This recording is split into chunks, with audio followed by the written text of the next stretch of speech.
Antes de introducirnos de lleno a la utilización de una herramienta de control de versiones como Git, será prudente describir primero qué es un control de versiones y por qué debería esto de interesarle.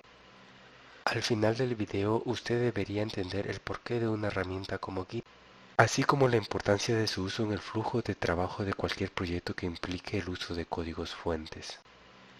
Control de versiones es una práctica de programadores cuyo propósito es guardar el historial de cambios realizados, ya sea por un programador o un grupo de programadores, en los códigos fuentes de algún proyecto que implique la escritura de códigos fuentes.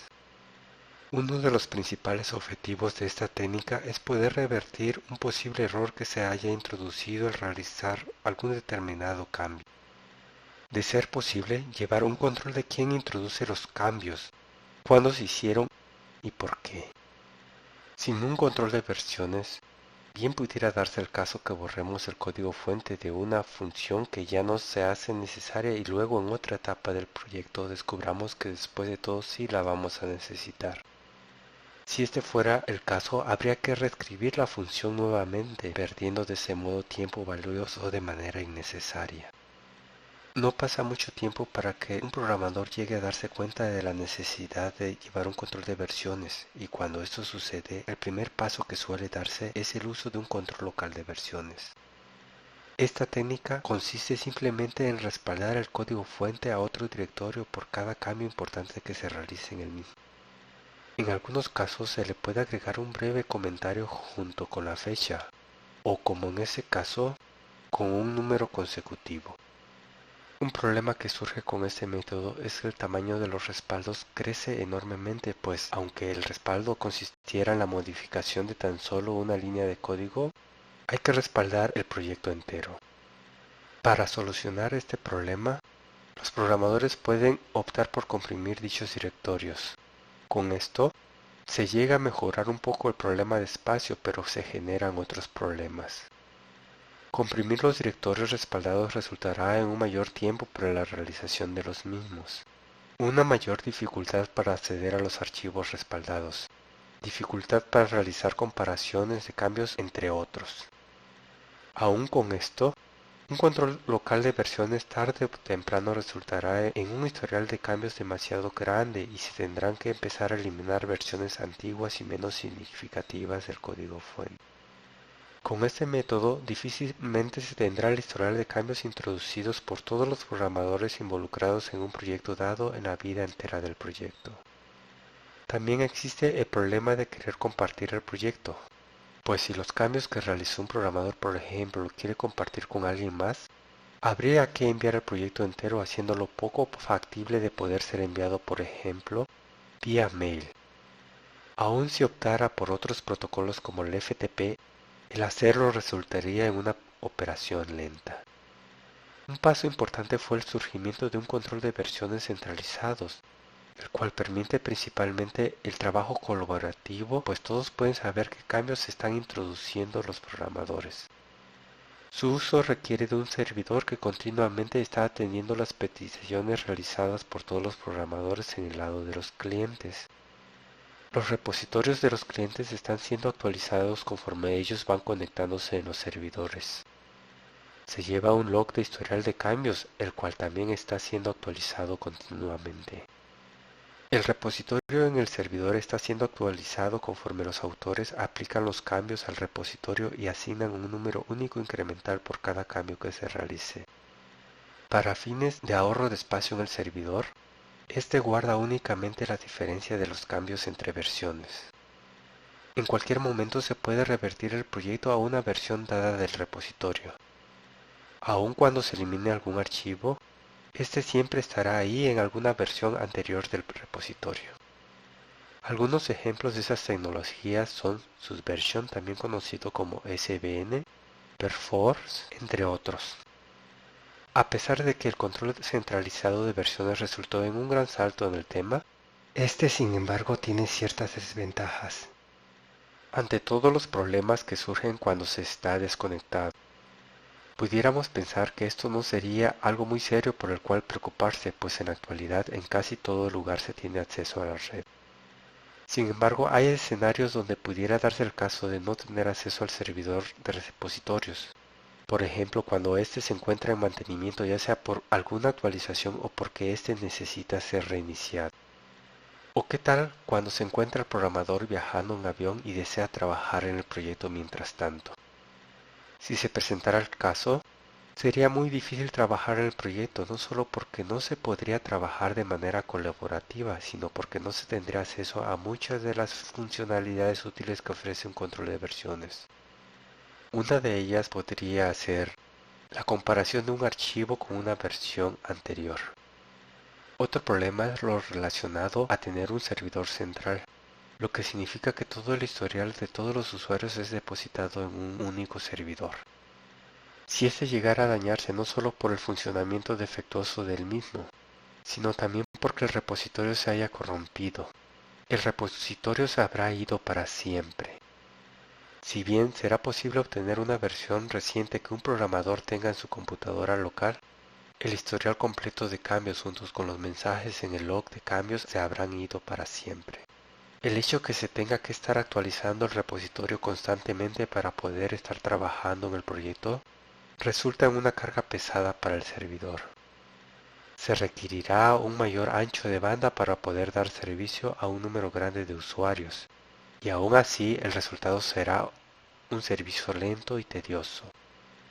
Git es un control de versiones distribuido, el cual básicamente tiene las características de que cuando se consulta el repositorio en el servidor, este no sincroniza únicamente las versiones más recientes de los archivos, sino que el entero historial del repositorio es copiado a los clientes.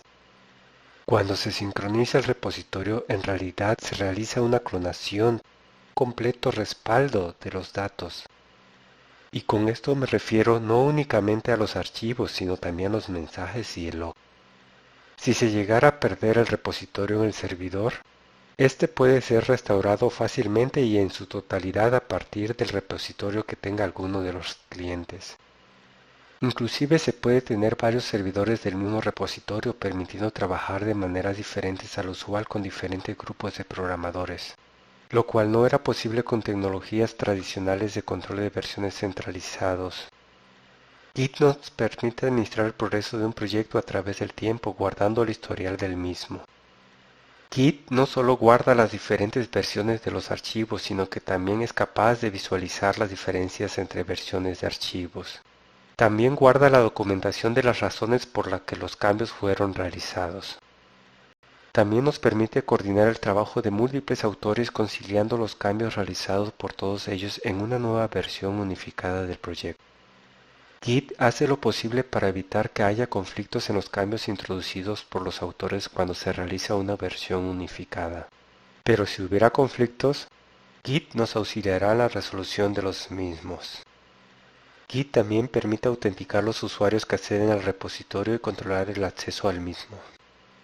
También lleva las estadísticas de los cambios introducidos por los autores en el repositorio y es capaz de entregarnos las estadísticas de acuerdo a varios parámetros como líneas introducidas al proyecto, actividad de cada autor en el proyecto, entre muchos otros parámetros.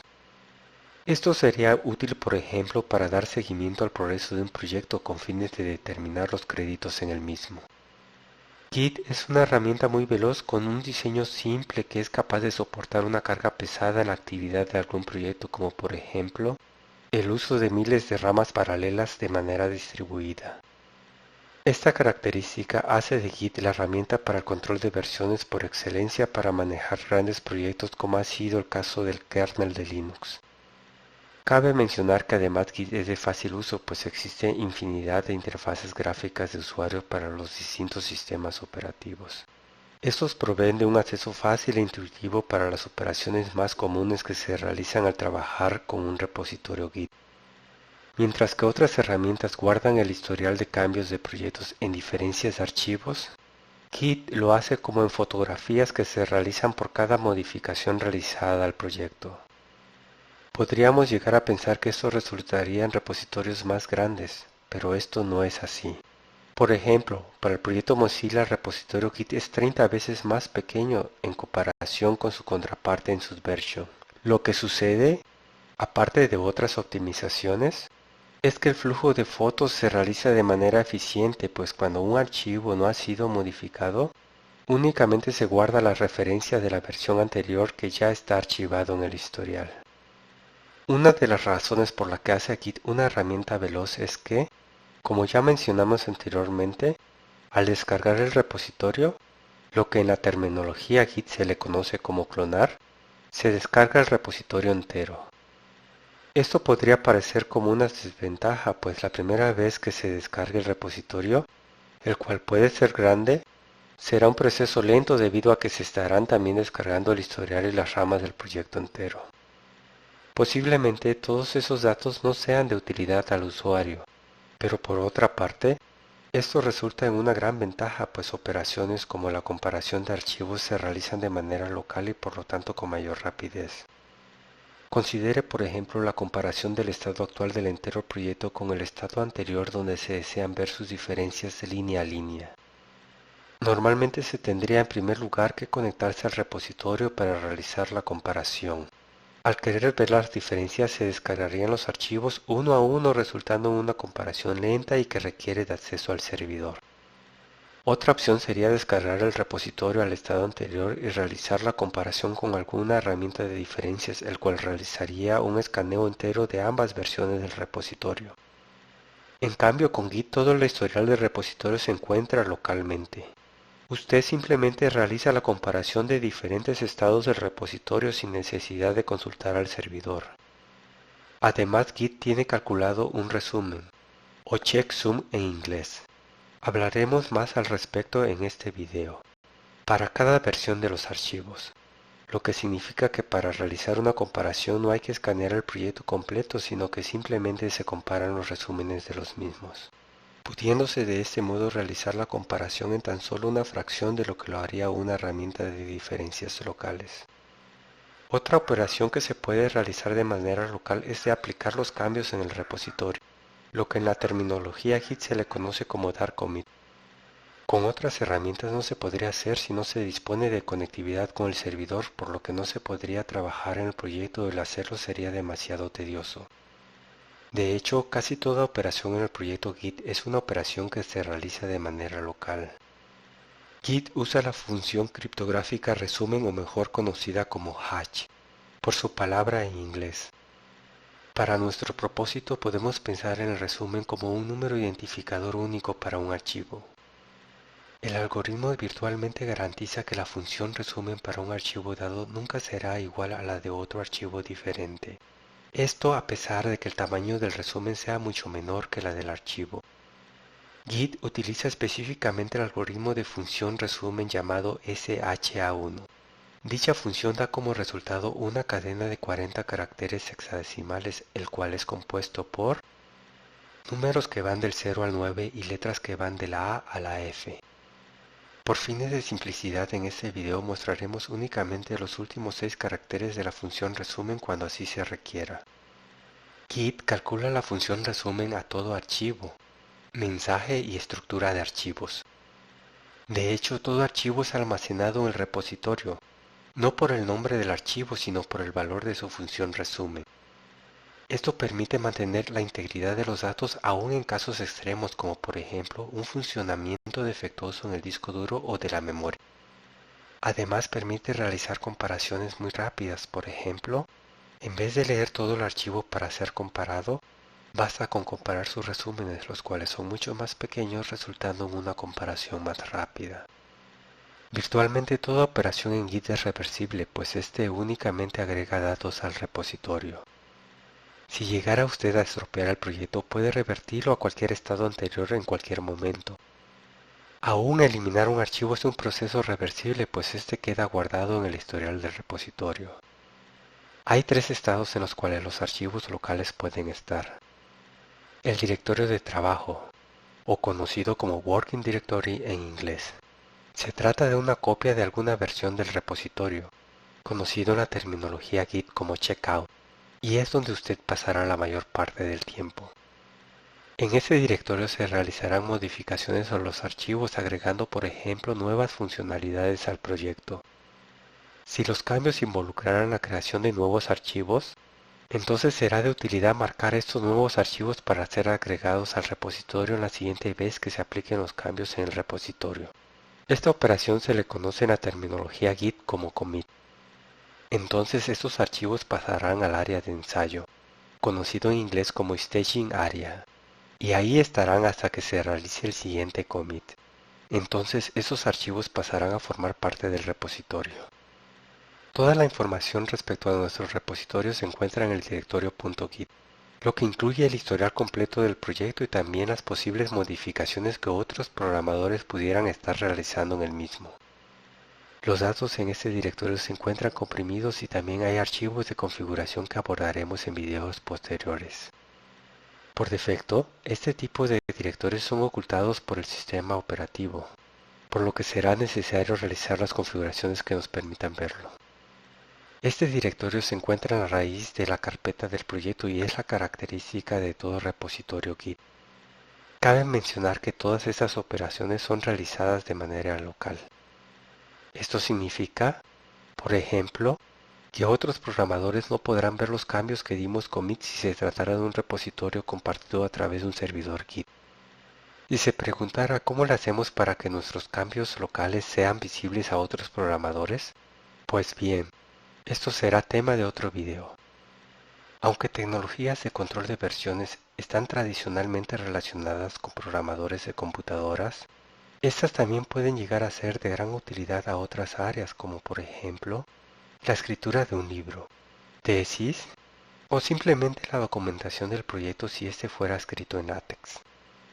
Diseñadores gráficos que creen plantillas para páginas web usando CSS. Y no hay que olvidarse de directores de proyecto que quisieran dar seguimiento del mismo mediante la generación de estadísticas de la actividad de los programadores y el progreso del mismo. Otros cursos normalmente se enfocan en detallar cada funcionalidad de la herramienta y su uso. Esto aunque haya varias formas de realizar la misma tarea. Esto resulta en una pérdida de tiempo para el usuario, pues se la pasa aprendiendo algunas de las funcionalidades de la herramienta que no va a utilizar. Tratan de ser tan generales para así poder englobar a más usuarios que no se enfocan en un caso en particular. Tratan de incluir a tantos que a la mayoría no le aplica lo aprendido. El usuario queda con la necesidad de investigar por su cuenta los detalles particulares que aplican a su caso.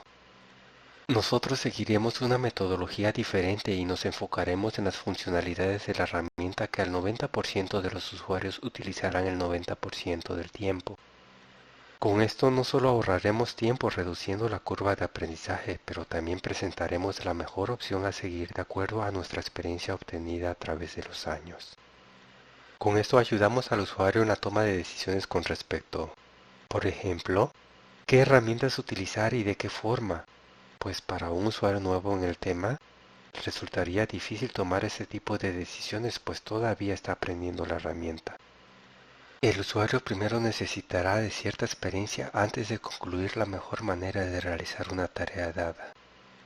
Aunque en este video nos enfocaremos en la herramienta asumiendo que usted dispone de un sistema operativo Windows, los mismos conceptos podrán ser aplicados si el usuario investiga un poco más de lo visto en los videos para el sistema operativo en particular que sea de su elección.